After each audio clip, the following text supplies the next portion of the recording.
हाय दोस्तों, welcome to my YouTube channel. उम्मीद है आप अच्छा कर रहे होंगे। तो ये है हमारा fourth video momentum trading series का। इससे पहले कि हम आगे बढ़ें, हम थोड़ा डिस्कस करेंगे अबाउट द लास्ट 3 वीडियोस और उस पर एक जनरल आउटलुक मुझे देना है। लास्ट 3 वीडियोस में हमने डिस्कस किया था कि मोमेंटम ट्रेडिंग क्या होता है, फिर मोमेंटम ट्रेडिंग में एक मोमेंटम ट्रेडर को कौन से एरिना में ट्रेड करना चाहिए। मतलब कि वैसे तो मार्केट में बहुत सारी चीजें हैं, you can even buy 52 week low and wait for them to turn around, but आपको एक एरिना डिसाइड करना होगा और आपको उसी में स्टिक करना पड़ेगा। जैसे वैरेन बफेट बोलते हैं कि you need to figure out your circle of competence. आप उसके बाहर नहीं जा सकते हो। वो एक एरिया है जहाँ पे आपकी अंडरस्टैंडिंग ज्यादा है दूसरे लोगों से। और ऑनेस्टली मैं आपको बताऊं, वेदर यू ट्रेड और invest, you need to be better than others. और मैं ये नहीं बोल रहा हूँ कि आप किसी की भी वीडियो देखिए, आप what ever you learn from them always have a back of your thinking behind it, कि जैसे ये बंदा कुछ बोल रहा है, क्या ये इसका सही में सेंस बन रहा है। Let's say I'm telling you to only look for stocks which are breaking out on 52 week high breakouts और all time high breakouts। तो एक बार आप खुद भी थोड़ा एनालाइज करो कि सही में जो मैं बोल रहा हूँ क्या काम करता है या उसका उल्टा हो रहा है। आप देखोगे कि 52 week high all time high breakouts ही काम कर रहे हैं, तो आप उसमें अपनी अंडरस्टैंडिंग बनाओ। तो हमने अभी तक लास्ट 2 वीडियोस में ये सीखा था कि 52 वीक हाई और ऑल टाइम हाई ब्रेकआउट्स के साथ साथ स्टेज एनालिसिस कैसे करते हैं। अगर आपको ये लगता है कि वो चीजें सीखने से आपको ट्रेडिंग आ जाएगी, तो अभी हमने just tip of the iceberg touch किया है। मतलब क्योंकि trading is more personal rather than कि मतलब जो भी नॉलेज आपके साथ शेयर करूं मैं, ये मुझे ऐसा नहीं है कि मैं कोई नॉलेज बना के लाया हूँ। I have also learn by standing on the shoulders of legends. मतलब मैंने कोई बुक पढ़ी तो उससे मैंने सीखा, और ये बुक्स बहुत टाइम पहले लिखी गई थी, तो उसमें कुछ नया नहीं है। और जैसे जैसे लेबर मोर भी बोलते थे कि speculation is as old as the hills, उसमें कुछ ज़्यादा नया नहीं है। अब वहाँ पे क्या दिक्कत आता है कि हर एक ट्रेडर की एक पर्सनालिटी होती है। तो वहाँ पे एक चीज़ ज़रूरी है कि आप फिगर आउट कर लो कि आपको क्या कंफर्टेबल लगता है। ऑनेस्टली मैं अपना ओपिनियन दूँ तो मैं मोमेंटम ट्रेडिंग में वो वाले ब्रेकआउट्स पसंद करता हूँ जहाँ पे मेरा इनिशियल स्टॉप लॉस 5% या उससे कम हो। आप बोलेंगे कि ऐसे तो बहुत सारे ब्रेकआउट्स ऐसे आते हैं जो डबल भी होंगे स्टॉक, जिनमें 10% की कैंडल बने या 15% की कैंडल बने। तो मेरा सिंपल अप्रोच है कि वहाँ पे मैं ज़्यादा एलोकेशन नहीं कर पाता, इसलिए मैं उसको अवॉइड करूंगा। मैं अपनी ट्रेड को अपने पास आने दूंगा रेदर देन कि मैं फोमो में उसके पीछे जाऊं। तो आज इस वीडियो में हम कुछ ऐसा लर्न करेंगे जो हमको लास्ट में जो स्टेज एनालिसिस हमने सीखा था उससे थोड़ा आगे ले जाएगा। और वो टॉपिक है volatility and volatility contraction pattern, जिसको वीसीपी बोला जाता है। मतलब आप देखोगे जो भी स्विंग ट्रेडिंग कर रहा है, जो भी मोमेंटम ट्रेडिंग कर रहा है, वो ले दे के यही सेटअप के अराउंड रिवॉल्व करेगा और इसी सेटअप के अराउंड बाइंग सेलिंग करेगा। तो वॉलेटिलिटी कॉन्ट्रैक्शन पैटर्न हम समझे उससे पहले हमको ये समझना होगा कि वो डिराइव कहाँ से होता है। तो बहुत लोग बहुत रिजिड एक पैटर्न फॉलो करते हैं कि धीरे धीरे वी शेप बन रहा है या उसके बाद ऐसे कंसोलिडेशन होकर एक सेटअप बन रहा है। तो मेरा ये मानना है कि आप कभी भी कोई भी पैटर्न को लेके रिजिड मत रहिए कि ऐसा कुछ लाइंस बनेगा तो ही मैं बाय करूंगा। वॉलेटिलिटी कॉन्ट्रैक्शन पैटर्न को समझिए। Volatility contraction pattern is derived from volatility. Volatility के बहुत सारे एग्जांपल्स हैं, उसको अलग अलग तरीके से डिफाइन किया गया है। मेरा एक सिंपल सा अप्रोच है कि मान लीजिए कोई भी स्टॉक एक प्रायर अप ट्रेंड में है, मतलब पिछले 3 महीना 6 महीना से वो ऊपर जा रहा है। उसको जज करने का सबसे सिंपल तरीका क्या है कि आपके लैपटॉप की स्क्रीन में या जो भी आपके कंप्यूटर की स्क्रीन है, उसमें लेफ्ट बॉटम से उसका चार्ट राइट टॉप पे जाना चाहिए। मतलब ऐसा वो सिंपल सा उसका 6 महीने का चार्ट वैसा होना चाहिए। अब उसके बाद हमको क्या देखना है कि वो एक अपमूव के बाद एक हाई और लो कैसे बना रहा है। मान लीजिए कोई स्टॉक ने एक अपमूव दिया, उसके बाद उसमें एक हाई और लो का रेंज बना, वो था 20% का। उसके बाद 10 दिन बीते, उसका एक छोटा हाई और लो बना, वो है 15% का। उसके बाद और छोटा हाई और लो बना और धीरे धीरे वो 5% पे आ गया। तो यहाँ पे एक चीज समझ में आ रही है कि जो वो प्राइस मूवमेंट है वो कंप्रेस हो रही है। कंप्रेस से क्या मतलब है कि इनिशियली उसकी रेंज 20% की बनी थी, फिर उसके बाद वो 15% बनी, फिर 5% बनी। तो अल्टीमेटली वो रेंज को एक बार ब्रेकआउट देना पड़ेगा। और वॉलीटिलिटी कॉन्ट्रैक्शन पैटर्न का क्या मतलब है कि हम लोग एक टाइम के बाद ये प्रिडिक्ट कर रहे हैं कि वॉलीटिलिटी में ब्रेकआउट आएगा, और किस डायरेक्शन में आएगा उसको जज कोई नहीं कर सकता। Everybody is betting on the fact कि जो प्रायर डायरेक्शन था, मतलब पहले से जो स्टॉक ऊपर जा रहा था, it will continue to go up unless and until उसका ट्रेंड चेंज हो। तो वॉलीटिलिटी कॉन्ट्रैक्शन पैटर्न सबसे ज्यादा इंपॉर्टेंट क्यों है? क्योंकि जैसे बहुत लोग ये मानते हैं कि अगर मैंने मान लीजिए मुझे अगर स्टॉक मार्केट में बड़ा पैसा बनाना है मोमेंटम ट्रेडिंग करके या कंसिस्टेंटली पैसा बनाना है, तो I have to look for multibagger return, मतलब कि 2x 3x। पर मैं आपको बोलता हूँ कि आई have a different opinion on that. I think a person can make big money even with smaller returns, let's say 30-40%। क्या मैटर करता है कि आपकी अलोकेशन कितनी है। आप हो सकता है कि सेम पैसा बनाओ 2x रिटर्न लाने के बाद भी, क्योंकि अगर आपका एलोकेशन बहुत कम है, मान लीजिए कि आपने खाली 5% ऑफ द कैपिटल एलोकेट किया और उसके बाद वो स्टॉक डबल हो गया, तो आपका कितना रिटर्न बना? 5%। But let's say somebody with a 5% stop loss allocated 25% of the capital and उसके बाद वो स्टॉक 50% गया, तो उसमें भी उससे ज़्यादा रिटर्न बनेगा जिसने 100% का रिटर्न निकाला।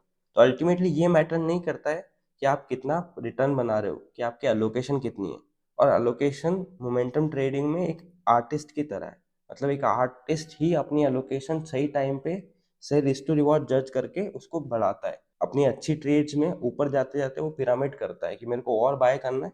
और उसका रीसेंट एग्जांपल है, आप मेरी अगर सेक्टोरियल एनालिसिस वीडियोस फॉलो कर रहे हो, सो मेरी लास्ट 2 वीडियोस में मैंने बोला था कि हर बार हम एनालाइज कर रहे थे बीएससी को, बॉम्बे स्टॉक एक्सचेंज मेरी ट्रेड थी, और उसमें हमारी एंट्री बनी थी अराउंड 1300।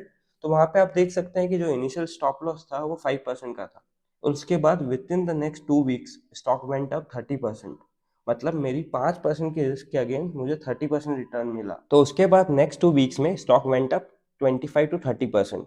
तो यहाँ पे एक चीज इंपॉर्टेंट क्या है कि आपकी इनिशियल रिस्क थी 5% की, और उसके अगेंस्ट में आपको 5 टाइम 6 टाइम रिवॉर्ड मिला। तो यहाँ पे ये मैटर नहीं करता कि आपके विनर्स बड़े हों, but risk to reward wise बड़ा होना चाहिए। क्योंकि एक्यूरेसी अगर आप मान लीजिए 10 ट्रेड लेंगे, तो मैं ये मान के चल रहा हूँ कि अच्छे से अच्छा मोमेंटम ट्रेडर भी खाली 4 ट्रेड में सही होगा। एंड द फैक्ट इज कि जितना जल्दी आप ये फैक्ट को एक्सेप्ट कर लो कि मुझे एक्यूरेसी के पीछे नहीं भागना है, मुझे वो रेस में नहीं भागना है कि मैंने बोला था और ये स्टॉक बढ़ गया, या मैंने अपने फ्रेंड को ये स्टॉक बताया था और वो बढ़ गया। क्या मैटर करता है कि आप कुछ मत बोलो बट पैसा बनाओ। Ultimately your biggest validation should be your PNL. आप कितनी भी बातें कर लीजिए, अगर आपका ईयर ऑन ईयर प्रॉफिट नहीं हो रहा है या क्वार्टर ऑन क्वार्टर प्रॉफिट नहीं हो रहा है, तो there is something wrong which is happening.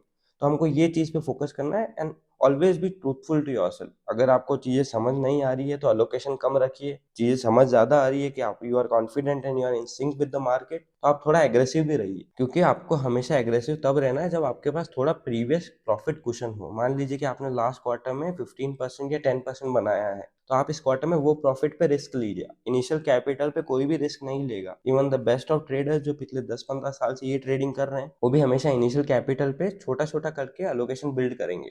तो ये था एक फैक्ट जो मुझे बताना था।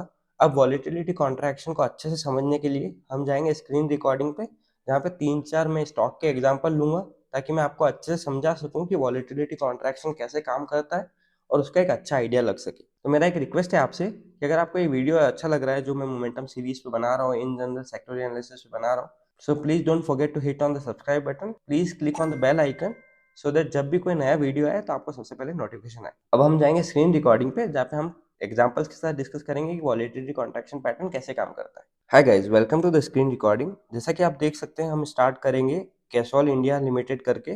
तो वहाँ पे आप एक चीज देख सकते हैं, जैसा हमने वीडियो में इनिशियली डिस्कस किया था कि स्टॉक प्रायर अप ट्रेंड में होना चाहिए, मतलब कि left bottom of the screen से राइट टॉप तक जाना चाहिए, वो हमारा सेटिस्फाई हो रहा है।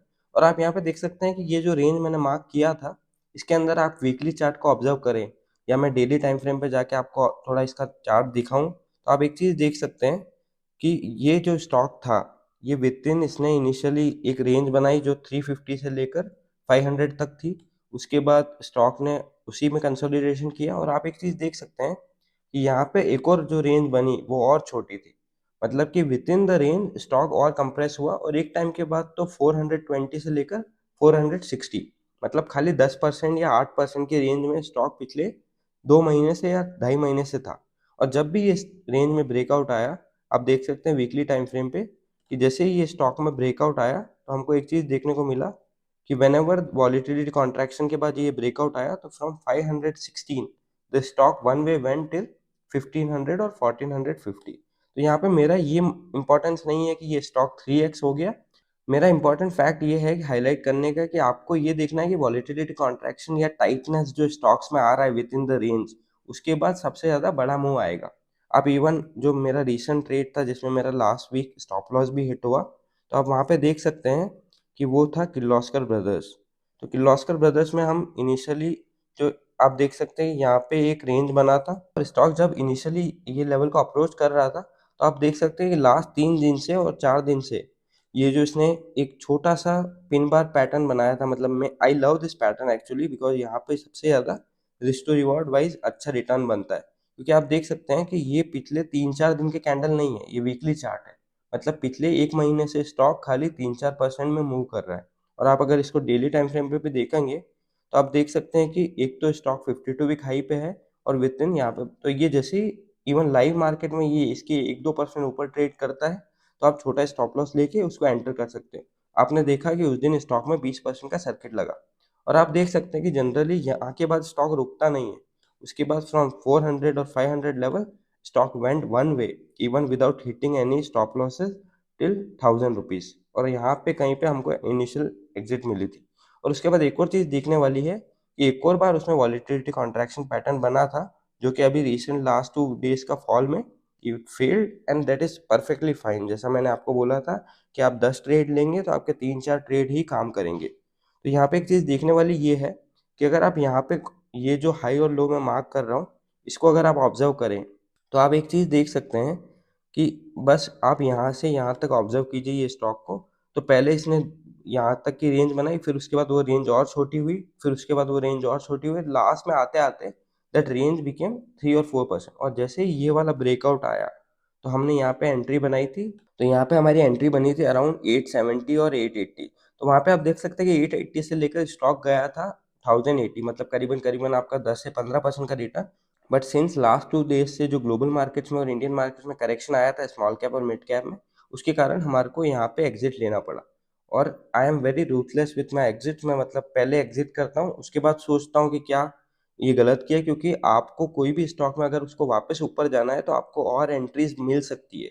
पर अगर आप थोड़ा सा भी कंफर्टेबल हो गए एग्जिट के साथ और मान लीजिए कि जो वीकनेस मार्केट में चल रही है वो कंटिन्यू रही, तो ये stock I won't be surprise even कहाँ तक जाएगा, क्या पता ये 600-700 तक भी आ जाए। तो यहाँ पे ये चीज़ देखने वाली इंपॉर्टेंट चीज़ क्या है कि आप एक चीज़ देखिए कि यहाँ से लेकर ये जो भी पैटर्न में ट्रेड करते हैं उनके लिए ये एक ट्रायंगल पैटर्न है, but to me it is a volatility contraction pattern. क्योंकि आप देखिए कि within this triangle shape जो भी बना है, यहाँ पे प्राइस कंप्रेस कर रहा है, प्राइस टाइटनेस आ रहा है। मतलब जब भी प्राइस टाइटनेस आता है तो उसके बाद एक बड़ा मूव आता है। उसका एक और एग्जांपल हम लेंगे टीडी पावर का, जो कि मेरी लास्ट क्वार्टर में एक अच्छी ट्रेड बनी थी।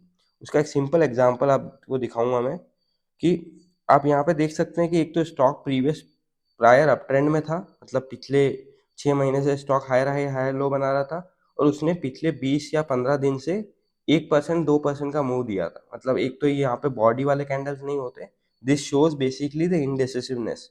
तो यहाँ पे जैसे ही ब्रेकआउट आया तो हमारा इनिशियल स्टॉप लॉस कुछ 3% 4% का था, और उसके बाद आप देख सकते हैं कि from 160 levels stock went till 260 levels. मतलब आपको 3-4% के रिस्क पे आपको नियरली 30-40% रिटर्न मिला।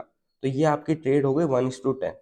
तो always within the arena of 52 week high and all time high and stage 2 breakout, I prefer volatility contraction patterns to trade, क्योंकि वहां पे आपका रिस्क टू रिवॉर्ड अच्छा बनता है।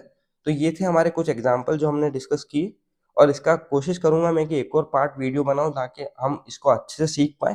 बिकॉज आई बिलीव कि कोई भी मोमेंटम ट्रेडिंग कर रहा है तो ये वॉलिटिलिटी वाला पार्ट जो है वो समझना बहुत जरूरी है। And even to the audience who are watching this, I have a request कि आप इस पे और ज़्यादा स्टडी कीजिए अपने एंड पे, ताकि आपको और अच्छा समझ में आएगा।